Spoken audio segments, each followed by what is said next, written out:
কোরআনে আল্লাহ বলেন, তোমার মা বাপ যদি তোমাকে আমি আল্লাহর সাথে শিরিক করতে বলে তুমি কোনোভাবেই তার অনুসরণ করবে না। হ্যাঁ, তবে মা বাবার সাথে কষ্টদায়ক আচরণ করবে না, ব্যবহার করবে ভালো, ব্যবহার করবে উত্তম, তার গায়ে হাত দিবে না, তারে ধাক্কা দিবে না, তারে গালি দিবা না, তারে ধমক দিবা না, কিন্তু তার কথা মানবা না।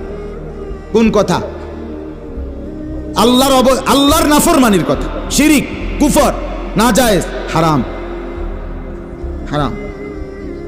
সেদিন আমার কাছে এক যুবক ভাই জিজ্ঞেস করছে এ কথা, যে তার বাবা তাকে বাধ্য করতেছে তার দোকান দেখাইয়া 5 লাখ টাকা সুদে টাকা নিয়ে দিতে। মন নাই? আমি পরিষ্কার আমরা বলছি যে অসম্ভব কথা। তোমার বাপ প্রয়োজনে তোমারে ঘর থেকে বের করে দিবে, দেও। এক তো তুমি তারে গালি দিও না, কিন্তু তুমি তার এই কথা মান্য না। এ কথা মানার অধিকার, যেটা আল্লাহ হারাম করছেন সেটা বাবার কথার কারণে হালাল? আরে বলেন না কেন? যেটা আল্লাহ হারাম করছেন সেটা স্বামীর কথার কারণে হালাল না।